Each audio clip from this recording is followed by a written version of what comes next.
But I could say equally well that most rape victims are women. Terrible things happen to people of both sexes. And you could say that with perfect utility, but that doesn't provide any evidence for the existence of a male-dominated patriarchy. Well, it just means that terrible things happen to both genders, which they certainly do. But there are almost no women who rape men, for example. So that is an asymmetry there in sexual violence.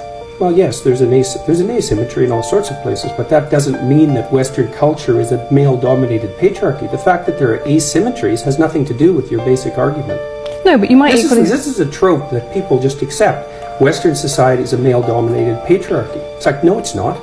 That's not true.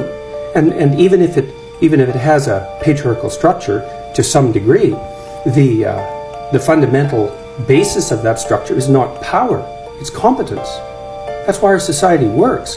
It's only when a structure degenerates into tyranny that the fundamental relationships between people become dependent on power. It's not power. If you hire a plumber who's likely to be male, it's not because there's roving bands of tyrannical plumbers forcing you to make that choice. And it's the case with almost every interaction that you have at the face of our culture. You're dealing with people who are offering a service of one form or another, who are usually part of the broad middle class, and what you're looking for is the person who can offer the best service, and you can find it. It's not a consequence of being dominated by anything that's tyrannical.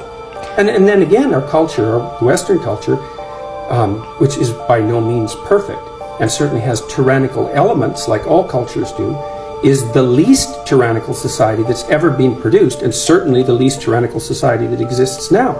So where's the patriarchy?